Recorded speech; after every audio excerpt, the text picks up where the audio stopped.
मैं मानता हूं आईक्यू बराबर है, इंटेलिजेंट क्वेश्चन बराबर है सभी जजेस का।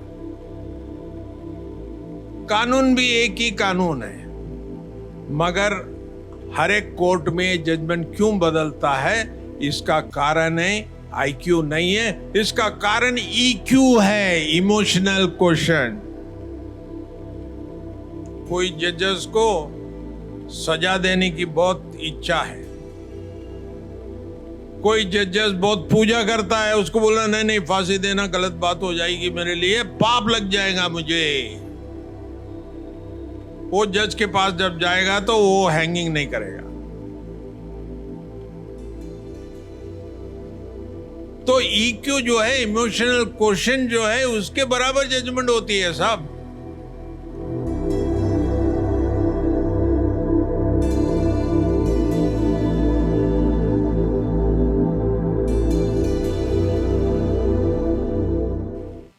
कॉलेजियम सिस्टम नॉर्मली क्या होता है कि हमारे एलएलबी वर्ग में, एलएलएम वर्ग में वगैरह अंग्रेजी में सिखाते हैं।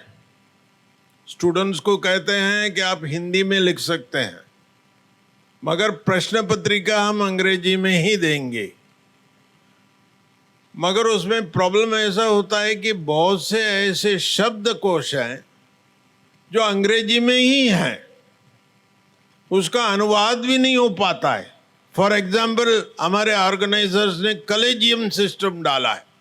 अब बहुत लोगों को मालूम नहीं कॉलेजियम क्या होता है, तो मुझे भी कंफ्यूज हुआ है यार। मुझे तो आम सभा में बुलाया गया है, कोई कॉलेज में नहीं बुलाया गया है, कोई परिचर्चा में नहीं है, कोई सेमिनार में नहीं, और आम आदमी को मैं क्या बोलूं कॉलेजियम। आते आते एक ने कहा मुझे, सर ये कॉलेजियम क्या होता है। अल्लाह, बड़ा मैं कंफ्यूज हो गया। मैं इधर आकर गूगल में डाला कॉलेजियम, मीनिंग ऑफ कॉलेजियम इन हिंदी। उसका जवाब आया कॉलेजियम प्रणाली। अरे, गूगल भी फेल हो गया ट्रांसलेशन करने का, मैं क्या बताऊं। ऐसे हालत में आम सभा में जब आप शीर्षक देते हैं, मैं ऑर्गेनाइजर से अनुरोध करूंगा थोड़ा हमें कंसल्ट किया जाए। ऐसी सब्जेक्ट देना आम आदमी को समझने लायक होनी चाहिए, उनके दिमाग में बैठने लायक होनी चाहिए। हमारी कॉन्सेप्ट हम कुछ भी कह देंगे, ऐसा उनको समझेगा नहीं, ये ठीक नहीं है। फॉर एग्जाम्पल, हमारे doctrine of separation of powers उल्लेख करना है मुझे। अब कितने लोगों को मालूम होगा doctrine of separation of power क्या होता है? हमारे लॉ स्टूडेंट्स को ही नहीं पता पड़ता है। जब हिंदी में हमें अनुवाद करना पड़ेगा तो उसका लगता है, उसका मीनिंग होता है शक्ति प्रतिकरण सिद्धांत। अब काय का शक्ति प्रदर्शन, छोड़िए। हमारे संविधान में कहा है, संविधान का उद्देश्य यह है जस्टिस, लिबर्टी, इक्वालिटी। जस्टिस चाहिए हमारे लोगों को, इंसाफ चाहिए। जस्टिस की परिभाषा क्या है कि वे सब लोग सुखी रहें, किसी को भी किसी प्रकार के शिकायत ना हो, उसको जस्टिस कहते हैं। भाई, justice has been done.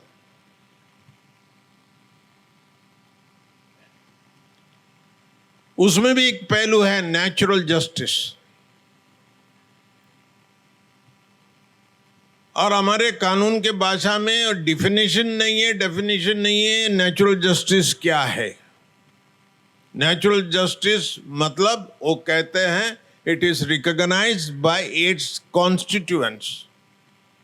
What are the constituents? First constituent is, before you condemn somebody, किसी को दोषी ठहराने के पहले उसको एक मौका दीजिए, गिव हिम एन अपॉर्चुनिटी। हमारे अंग्रेजी में उसको एक डॉक्ट्रिन है, ऑडी ऑल्ट्रम पार्टम, मतलब no person should be condemned without being heard. The second constituent of natural justice का मतलब है you can not be a जज इन योर ओन केस। आपका केस में आप स्वयं जज नहीं बन सकते हैं। फॉर एग्जाम्पल, न्यायाधीश है, अगर उसको कोई कंपनी में शेयर है, वो उस कंपनी का मामला डिसाइड नहीं कर सकता है। He cannot decide because he will be biased. तीसरा कॉन्स्टिट्यूएंट नेचुरल जस्टिस का यह है, justice should not be only done, justice should be seen to be done, यानी इंसाफ होते हुए दिखना चाहिए। कोर्ट से आप डिक्री ला देते हैं, इसका मतलब इंसाफ नहीं हुआ। जब तक उस डिक्री को अमल में नहीं लाएंगे तब तक नहीं बोला जा सकता है। आज न्याय कहां मिलता है हमें? हम आम आदमी हैं, अगर हमें न्याय चाहिए सुप्रीम कोर्ट से, सर्वोच्च न्यायालय से, तो क्या हम सुप्रीम कोर्ट जा सकते हैं न्याय के लिए? एक आम आदमी, मेरे पास पैसा नहीं, फटीचर आदमी हूं। संविधान का क्या मतलब है सर? संविधान में कहा है justice, liberty and equality. So justice, liberty and equality, is it for only the elite class? आम आदमी के लिए नहीं है। जस्टिस भगवती ने उस जमाने में सुप्रीम कोर्ट के पोर्टल से चिल्लाया। क्या कहा उन्होंने? जस्टिस भगवती ने, supreme court is not the five-star hotel. Supreme Court is not the 5-star hotel to cater to the needs of elite class. Even the poorest amongst poor must get entry into Supreme Court. गरीब से गरीब आदमी को भी supreme court की दरवाजा खुलकर होना चाहिए। अरे सर, हम तो सुप्रीम कोर्ट के गेट में भी नहीं सकते, दरबान भगा देता है। हमारे लिए कोई वकील नहीं है। मेरे हाथ में केवल संविधान की कॉपी है। देखो संविधान। वो बोले हमको मत बताओ ये सब, आप चले जाओ। कोई वकील है आपके पास? नहीं, चले जाओ। कहां से इंसाफ मिलेगा सर? बड़ी बड़ी बात तो हम करते हैं। बाबा साहब का सपना तभी साकार होगा मेरे हिसाब से, जब से गरीब आदमी को इंसाफ मिलेगा। हमारे बीच में हम तो कानून की शिक्षा पढ़ाया है, हजारों की संख्या में हमने वकील बनाया, जजेस बनाया। हम कहते हैं या गरीब लोगों के लिए कुछ करो, उनको इंसाफ दिलाओ। ठीक है, ठीक इसलिए बोलते हैं कि हम प्रैक्टिकल में उनको मार्क्स दे देते हैं। जब कोर्ट में जाते हैं, 2 साल प्रैक्टिस करते हैं, फिर बोलते हैं सर आपके वाणी में कोई दम नहीं है, यहां आप जो सिखाया इधर अलग बात है। बोले तो गरीब के हमने सिखाया, पास करवाया, नंबर दिया। एक गरीब इंसान आया, उसके लिए मदद करने के लिए एक स्टूडेंट को बुलाया, हमारे यार इसको थोड़ा मदद करो, प्रैक्टिस कर रहा है। एक दिन उसको चेहरा बताया, दूसरे दिन से गायब हो वकील। सर ये हकीकत की बात बता रहा हूं। कॉलेजियम प्रणाली के बारे में कुछ तो भी बोलना पड़ेगा, नहीं तो ऑर्गेनाइजर बोलेंगे सर आप कैसे हैं। कॉलेजियम प्रणाली मतलब क्या है? कॉलेजियम प्रणाली का मतलब यह होता है कि जजेस लोगों को नियुक्ति करने की प्रणाली, जजेस लोगों को ट्रांसफर करने की प्रणाली, एडिशनल जजेस को अपॉइंट करने की प्रणाली,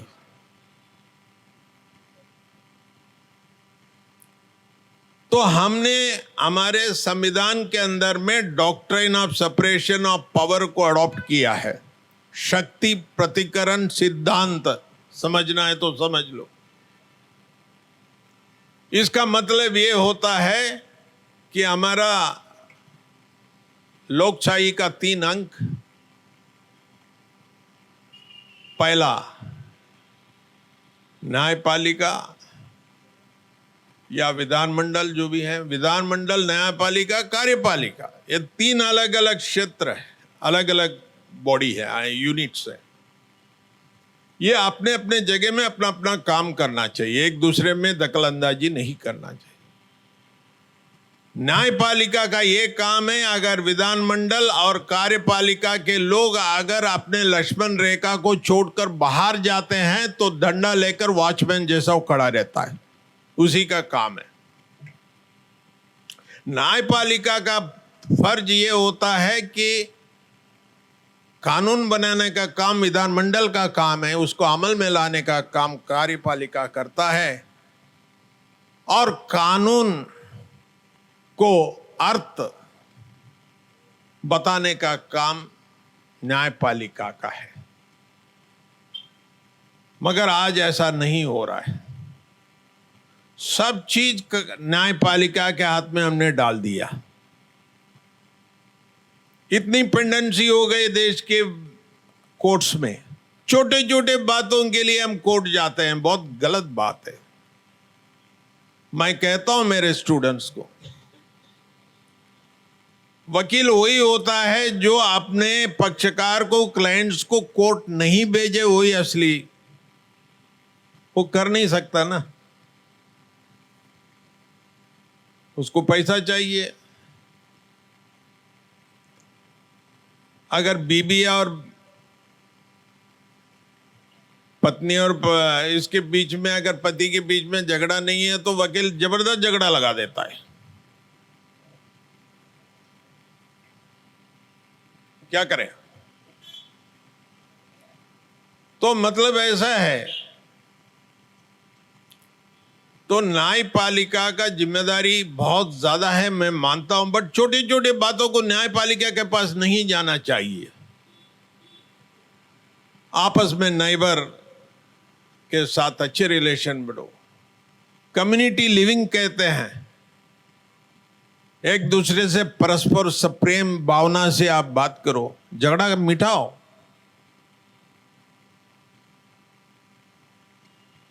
कानून का उद्देश्य यह है कि समाज के अंदर में संतुलन लाना है, शांति लाना है। हमारा वकील शांति नहीं लाता है, हमारे पॉलिटिशियन शांति। पाटिल साहब थोड़ा माफ करना, आप वो पॉलिटिशियन में नहीं है, उस श्रेणी में नहीं है। आपस में दंगा करवाना, आपस में कॉन्फ्लिक्ट करवाना, divide and rule policy. Politician का जब बात किया, मैं बता रहा हूं, अगर यहाँ कांग्रेस के अनुदाबी होंगे तो मुझे माफ करना, कुछ इतिहास के पन्नों में जो है वही चीज को मैं दोहरा रहा हूं। जजेस के नियुक्ति के अंदर में दखल अंदाजी करने में कांग्रेस पार्टी पहला है। एक बहुत बड़ा फेमस केस हुआ, Keshavananda Bharati versus Union of India, 1973 का केस है। बड़ा लैंडमार्क जजमेंट है, 13 जजेस थे उसमें जस्टिस रे और ऐसे जज थे तो हमेशा गवर्नमेंट के पॉलिसीज को सपोर्ट करते थे। तो ऐसे जजेस को इंदिरा गांधी मैडम अच्छा लगता था, भाई ये बहुत अच्छा जज है, हमारे गवर्नमेंट के पॉलिसी को सपोर्ट करते हैं। केशवानंदा भारती के केस में 13 जजेस थे। 13 जजेस।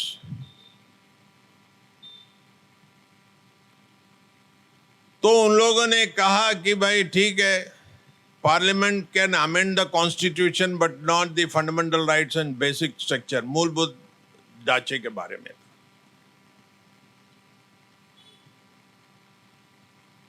मगर जस्टिस रे ने डिसेंडिंग नोट दिया, विरोध में दिया, कहा parliament has got the power to amend the constitution.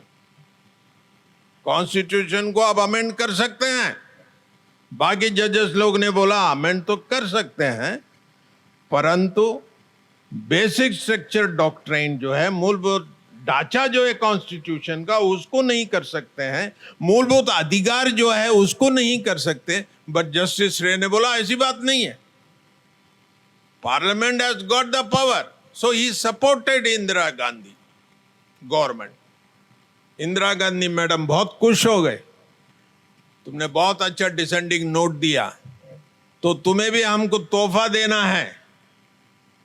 तो जस्टिस रे साहब के ऊपर में 3 जजेस थे। वो 3 जजेस शेलट, जस्टिस शेलट, जस्टिस ग्रोवर और जस्टिस हेगड़े, ये 3 जजेस को भी सुपरसेट कर रे साहब को इंदिरा गांधी मैडम ने बना दिया चीफ जस्टिस। देखिए कैसे दखल अंदाजी है, बिकॉज रे साहब ने सपोर्ट किया, डिसेंडिंग जजमेंट दिया, कहा कि parliament has got the unlimited power to amend the constitution. Bank nationalisation case 1970 का, प्राइवी पर्स अबॉलिशन केस 1971 का केस, ये सभी केसेस में रे साहब ने गवर्नमेंट को सपोर्ट किया, उनके पॉलिसीज को सपोर्ट किया और तोहफा भी मिला, उसको चीफ जस्टिस बना दिया। बाकी जो जजेस थे वो पीछे रह गए। कैसी बात है? इस प्रकार से एग्जीक्यूटिव कार्यपालिका की दखल अंदाजी जजेस के नियुक्ति में हो रहा था। दूसरा एक केस था साहब, एडीएम जबलपुर, जिसको हम हैबियस कॉर्पस केस कहते हैं, 1976 का केस है, जिसमें हमारे शांति भूषण साहब एडवोकेट थे। 1975 में इंदिरा गांधी मैडम ने इमरजेंसी लगाई और उस पीरियड में सरकार ने कहा कि government has got the sweeping power to arrest and detain the people without trial, जिसके बदौलत मिसा के अंदर में, maintenance of internal security act के अंदर में, कई लोगों को उन्होंने डिटेन किया और जेल के अंदर में परस्पर रख दिया।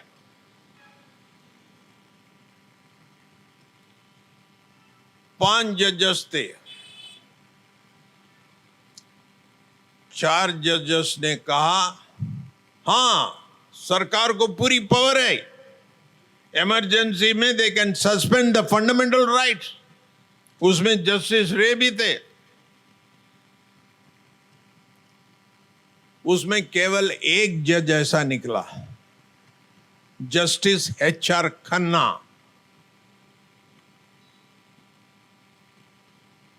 अभी जो 51st जज है ना जस्टिस खन्ना, उनके मामा थे। उन्होंने डिसेंडिंग नोट दिया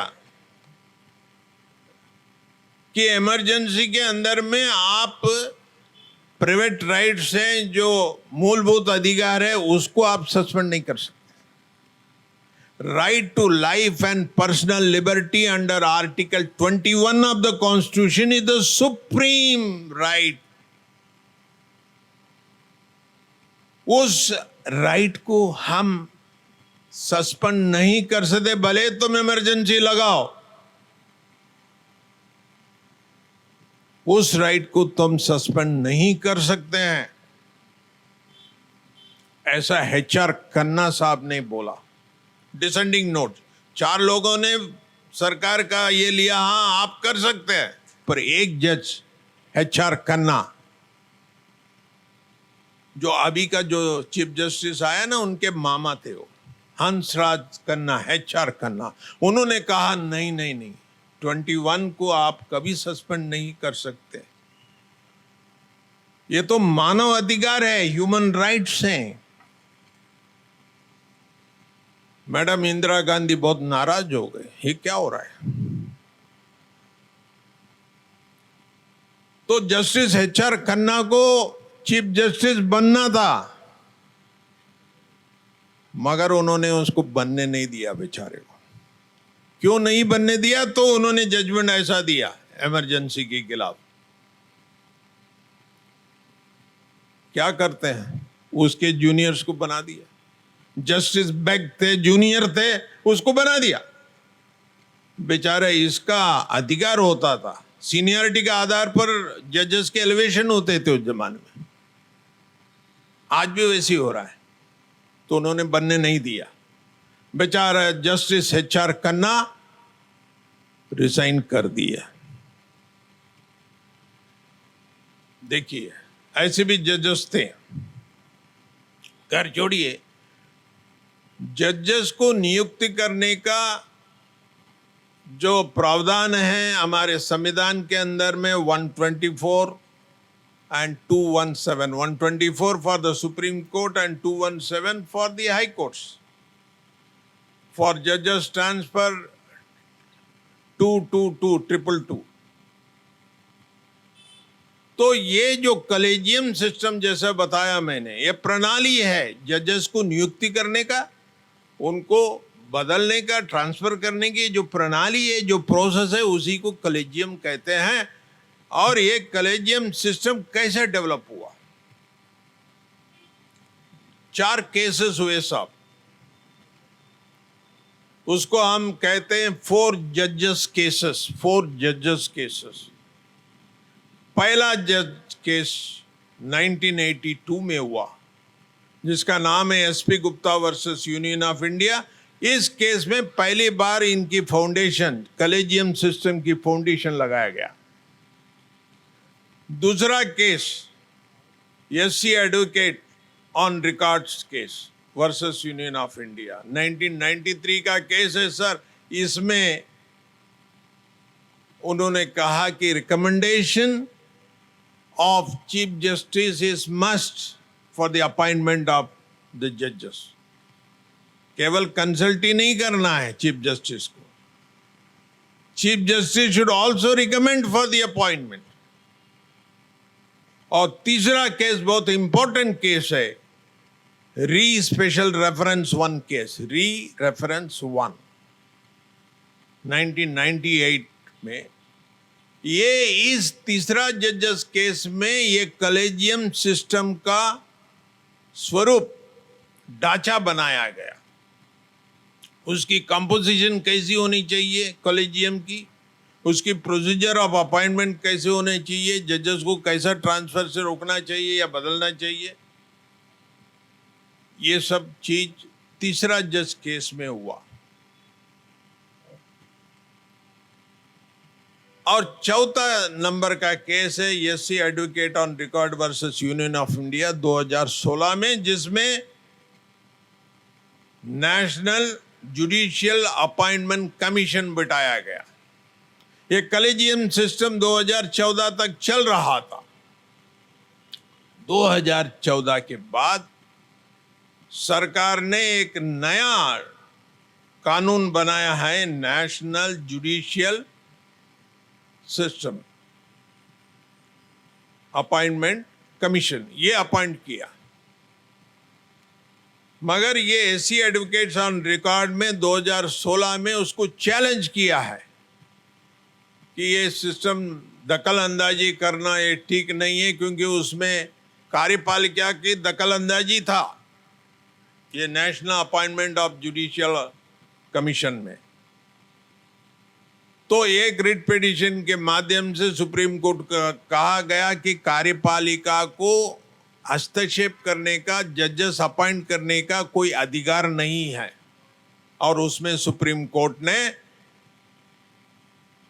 ये जो national judicial appointment commission act को अनकॉन्स्टिट्यूशनल डिक्लेयर किया, उसको रद्द कर दिया। जिसके कारण आज भी कलेजियम सिस्टम ही चल रहा है। कलेजियम सिस्टम में कितने लोग हैं? एक चीफ जस्टिस होता है सर, और 4 वरिष्ठ सुप्रीम कोर्ट के जजेस होते हैं।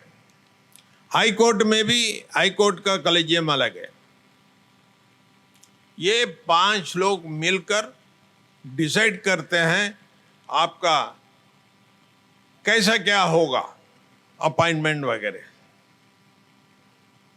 ये क्या कलेजियम सिस्टम, ये टिक सिस्टम है? लॉ कमीशन ने 2008 में अपना रिपोर्ट जाहिर किया 214 रिपोर्ट वाला। उसमें लॉ कमीशन ने कहा कि ये जो सिस्टम है, जजेस को अपॉइंट करने की जो सिस्टम है, इसमें ट्रांसपेरेंसी बिल्कुल नहीं है, जिसको पारदर्शिता बोलते हैं, ट्रांसपेरेंसी नहीं है। नंबर 2, इसमें अकाउंटेबिलिटी नहीं है, जिम्मेदारी नहीं है किसी का। नंबर 3, सिलेक्शन ऑफ जजेस का क्लियरली डेफिनेशन बिल्कुल नहीं है, कैसा डिफाइन करना चाहिए कि सिलेक्शन कैसा हुआ, कौन से बेसिस पर हुआ। और चौथा, उसकी लिमिटेड रिप्रेजेंटेशन है, महिलाओं के लिए रिजर्वेशन नहीं है, SC ST के लिए रिजर्वेशन नहीं है, और OBC के लिए रिजर्वेशन। इस आधार पर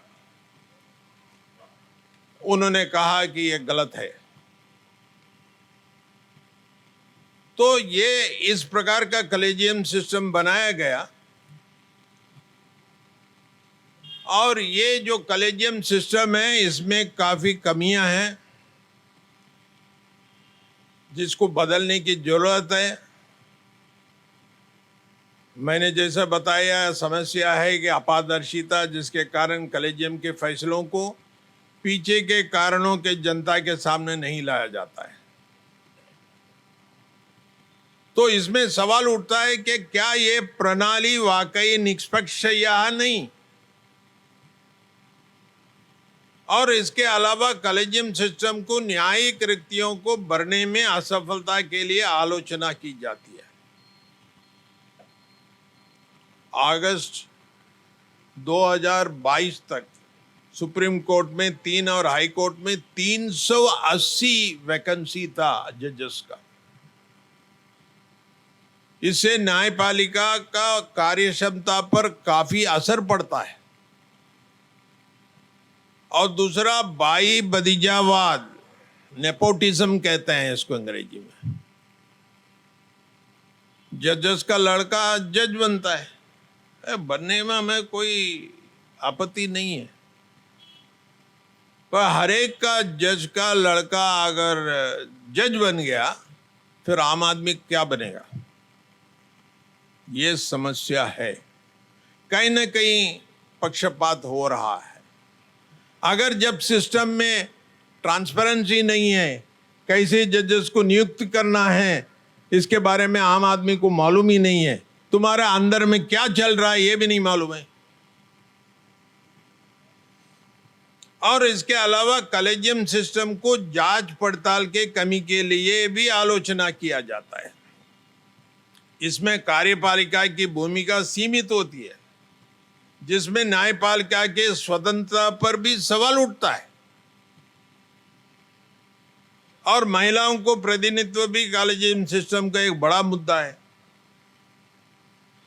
आपको मालूम है, हाई कोर्ट में महिला जजों की संख्या केवल 11.5% ही है,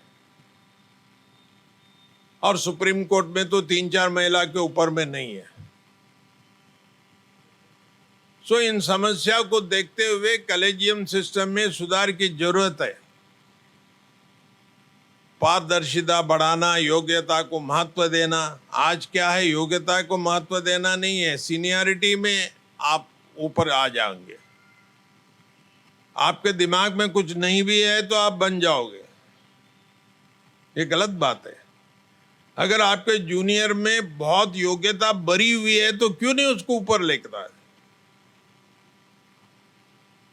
जनता के साथ क्यों खिलवाड़ करते हो? न्याय बहुत बड़ी जिम्मेदारी वाली बात है। अगर न्याय देना है तो हमको अच्छे जज की जरूरत है। और महिलाओं को प्रतिनिधित्व देना है।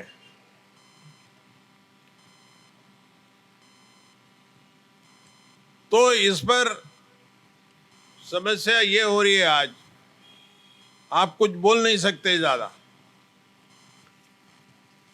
नहीं तो कॉन्टेम्प्ट ऑफ कोर्ट लगता है।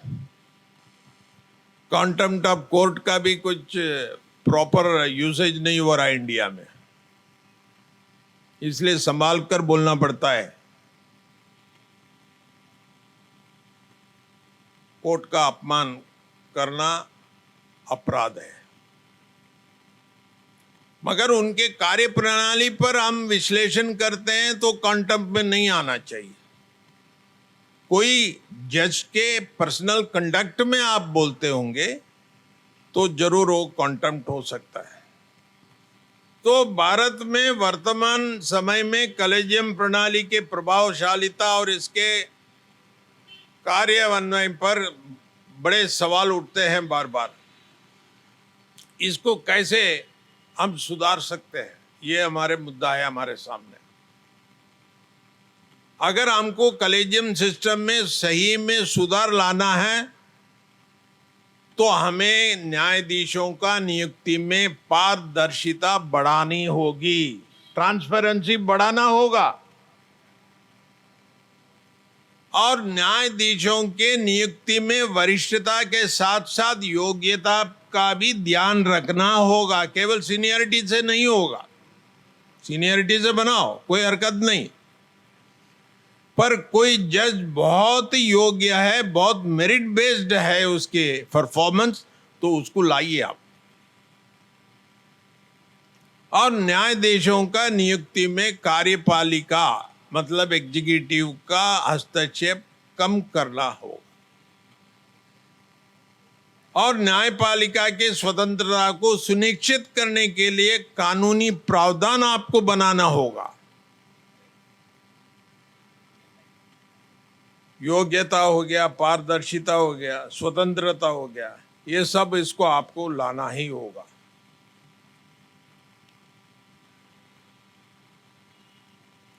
तो हमें ये कहना है कि अगर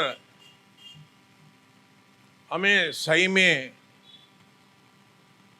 इस पर सुधार लाना है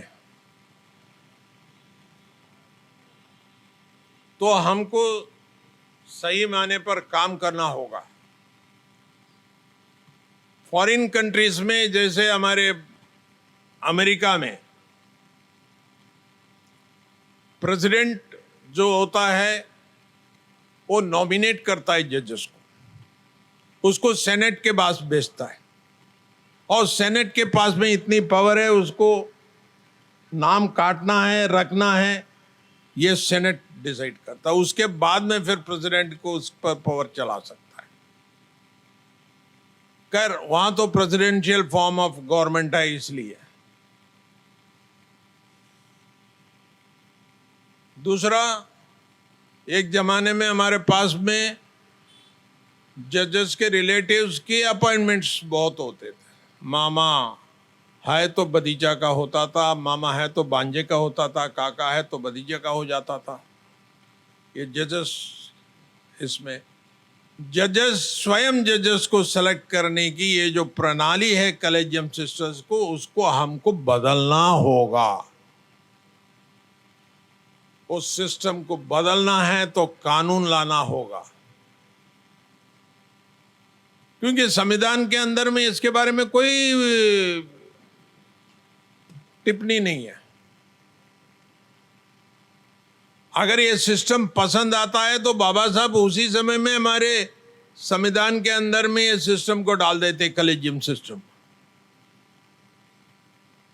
ये जजेस लोगों ने खुद तैयार किया हुआ सिस्टम। ये सिस्टम को अगर हमको फुल प्रूफ बनानी है तो हमें जरूर सख्त कानून बनाने होंगे और उसकी जो रिप्रेजेंटेशन है केवल 5 जजेस के नहीं होना चाहिए, ज्यादा भी बढ़ाना होना चाहिए, उसके ऊपर में डिबेट भी होनी चाहिए, तभी तो होगा।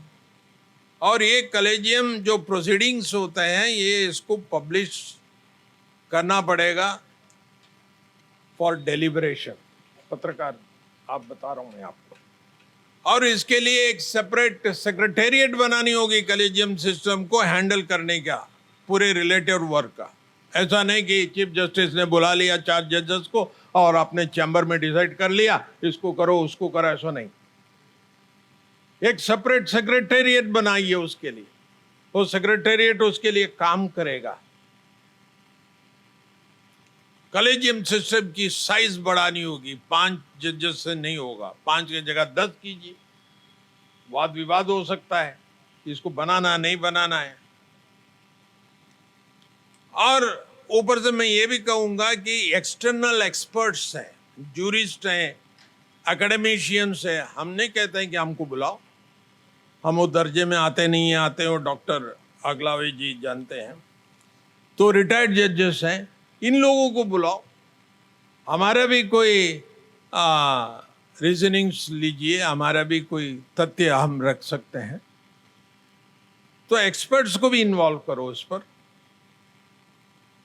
और जजेस को नियुक्त करने का क्लियर कट एलिजिबिलिटी क्राइटेरिया आप सेट कीजिए, एक्स को ये होना चाहिए, वाई को होना चाहिए, जेड को होना चाहिए, ऐसा नहीं, एक एलिजिबिलिटी क्राइटेरिया आप सभी के लिए आप सेट कीजिए। और मेरिट एंड सूटेबिलिटी का स्टैंडर्डाइजेशन एवैल्यूएशन प्रोसेस के लिए उसको कीजिए। वरिष्ठ सीनियरिटी भी होनी चाहिए, सीनियरिटी के साथ साथ मेरिट बेस्ड रैंकिंग भी होना चाहिए। 10 लोगों को आप सीनियरिटी के दो, भाई 1-2 तो मेरिट होंगे, एक्सेप्शनल केसेस होंगे, उसको तो मेरिट बेसिस पर लेकर आओ। यंगस्टर्स हैं, बहुत मेरिटेड लोग हैं। और ये कलेजियम सिस्टम के बारे में फीडबैक स्टैक होल्डर्स जो होते हैं उनसे आप फीडबैक लीजिए, जजेस से लीजिए, लॉयर से लीजिए, सिविल सोसाइटी से उनकी फीडबैक लीजिए कैसा चल रहा है। आप एक नेशनल जुडिशियल ओवरसाइट कमिटी ये अपॉइंट कीजिए। ये कमिटी जो होगी ये ओवरसी करेगी, इन्वेस्टिगेट करेंगी, और जजेस की कोई ग्रीवांस है उसको सुनवाई करेगी ये कमिटी। और आप एक ऐसा सिस्टम इंट्रोड्यूस कीजिए कि जुडिशियल परफॉर्मेंस एवैल्यूएशन सिस्टम, एक उनकी परफॉर्मेंस के रिकॉर्ड रखिए, उनकी जजमेंट्स को देखिए, कहां तक ठीक जस्टिस दे पा रहे हैं इसका विवरण रखिए, वो होना चाहिए ना हर एक जजेस का। तो कलेजियम सिस्टम को रेगुलेट करने के लिए आप एक लॉ जरूर बनना है, कानून बनाना पड़ेगा। और कॉन्स्टिट्यूशनल अमेंडमेंट कीजिए जुडिशियल अपॉइंटमेंट प्रोसेस को, कैसे इसके जुडिशियल एक्रेडिटेशन अकाउंटेबिलिटी होता है। क्योंकि क्या है, जब तक ये सब ढांचा नहीं बनाओगे ना, हर एक जज अपने इमोशनल आधार पर जाएगा। मैं एक सेमिनार कर रहा था, एक स्टूडेंट खड़े हो गया, एक सवाल उठाया, सर हमें ये बताइए, हमारे पास एक ही कानून है, चलिए एविडेंस एक्ट, आईपीसी, अभी तो भारत संविधा हो गया है, न्याय संहिता वगैरह, आईपीसी वगैरह, कानून तो एक है। जब कानून एक है और आपका डिस्ट्रिक्ट कोर्ट जो है वो एक जजमेंट देता है, हाई कोर्ट है वो उसको ओवररूल करता है, फिर सुप्रीम कोर्ट जाता है, वो फिर से बदल देता है। ये क्या चक्कर है? तो जो डिस्ट्रिक्ट कोर्ट का जज है, हाई कोर्ट का जज है, सुप्रीम कोर्ट का जज है, इनका क्या आईक्यू में कोई फर्क है क्या? आईक्यू तो बराबर ही है ना। जज इज जज, चाहे छोटे कोर्ट के हो बड़े कोर्ट के हो, दिमाग तो एक ही है ना। क्या डिस्ट्रिक्ट कोर्ट के जज को थोड़ा दिमाग लगता है, हाई कोर्ट को ज्यादा लगता है? ऐसा तो नहीं है ना। आज डिस्ट्रिक्ट कोर्ट में बहुत ब्राइट जजेस भी आज बैठे हुए हैं। तो जब आईक्यू बराबर है, डिस्ट्रिक्ट कोर्ट का जज, हाई कोर्ट का जज, सुप्रीम कोर्ट का जज, जब सब आईक्यू बराबर है और कानून भी एक है, एविडेंस एक्ट, एक ही कानून, एक कानून जब चलता है तो डिस्ट्रिक्ट कोर्ट एक जजमेंट देता है, हाई कोर्ट दूसरा जजमेंट देता है और सुप्रीम कोर्ट और दूसरा जजमेंट देता है। ऐसा क्यों भेदभाव होनी चाहिए? ये बहुत अच्छा सवाल किया स्टूडेंट्स ने। जब आईक्यू बराबर है, कानून बराबर है, तो जजमेंट क्यों अलग अलग है? तो मैंने कहा अच्छा सवाल किया तुमने। मैं मानता हूं आईक्यू बराबर है, इंटेलिजेंट क्वेश्चन बराबर है सभी जजेस का, कानून भी एक ही कानून है, मगर हर एक कोर्ट में जजमेंट क्यों बदलता है? इसका कारण है आईक्यू नहीं है, इसका कारण ईक्यू है, इमोशनल क्वेश्चन। कोई जजेस को सजा देने की बहुत इच्छा है, कोई जजेस बहुत पूजा करता है, उसको बोलना नहीं नहीं फांसी देना गलत बात हो जाएगी, मेरे लिए पाप लग जाएगा मुझे। वो जज के पास जब जाएगा तो वो हैंगिंग नहीं करेगा। तो ईक्यू जो है, इमोशनल क्वेश्चन जो है, उसके बराबर जजमेंट होती है साहब। इसलिए तो बेंच हंटिंग बोलते हैं ना, अरे वो जज बराबर है, उसके पास में लगाने को बोलो। वकील को बोला जाता है या इसके सामने मत लगा, यह सन की आदमी है, बेकार है, कन्विक्ट हो जाएगा। तो वेट करो सर, कितना साल वेट करो? अरे वेट करो, दूसरा कोई आएगा। फिर दूसरा ऐसा जज आता है, उसके सामने लगा दिया और रिलीफ मिल जाता है। ऐसा क्या है? तो इसलिए मैं कह रहा हूं कि आप ऐसा ढांचा बनाइए जहां सभी लोग बराबर है। एक स्टैंडर्डाइज्ड जजमेंट होनी चाहिए। ऐसा नहीं कि हर एक जज अपना ईक्यू लगाकर अपना जजमेंट देगा। तो मैं ये कहा ऑर्गेनाइजर्स को बोला हूं, अगर ऐसे सब बात करना है तो आप एक अलग फॉर्म में बुलाइए। मैंने निमंत्रण इसलिए स्वीकार किया कि हमारे डॉक्टर आगलावे सर बहुत बीच में थे, उन्होंने बोला कि आपको आना है, मैं आया। मुझे ये नहीं मालूम था कि आम सभा के सामने टेक्निकल सब्जेक्ट मुझे बात करनी है, और ये टेक्निकल सब्जेक्ट होने के बारे में कुछ लोगों तो समझा ही होगा। मैं हिंदी में बहुत सिंपल लैंग्वेज में बात किया, और भी कुछ बात करना चाहता है, और भी जो टेक्निकल है, जैसा बेसिक स्ट्रक्चर डॉक्ट्रिन वगैरह है, इसको समझाने के लिए हमें थोड़ा सा ऐसे लोगों की ज़रूरत होगी जो सही में कानून से जुड़े होते हैं, उनके लिए ठीक होगा। तो नेक्स्ट टाइम ऐसा बुलाइए मुझे कि ऐसा एक टेक्निकल सेशन में जो लोग रियली इंटरेस्टेड है, जो कानून से थोड़ा कुछ जानकारी रखते हैं, उनको उस सब्जेक्ट को दीजिए, हम बताएंगे। आम सभा में ये सब्जेक्ट नहीं बोला सकता है, तो भी हमने प्रयास किया। और संविधान के बारे में डर भी है कि संविधान बदल देगा सरकार। मैं आपको कह रहा हूं, हमारा संविधान कभी नहीं बदलेगा।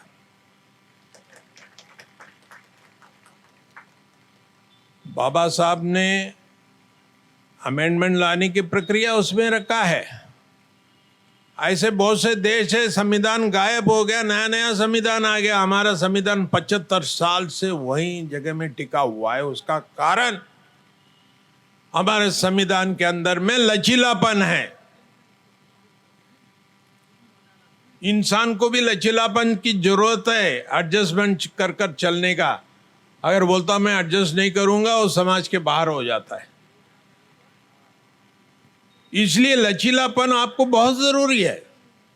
हमारे संविधान के अंदर में भरपूर लचीलापन है। इसलिए मैं कह रहा हूं ना, संविधान के अंदर में दो चीज को आप बदल नहीं कर सकते हैं, जो बेसिक स्ट्रक्चर डॉक्ट्रिन है और मूलभूत अधिकार, बोलने का अधिकार,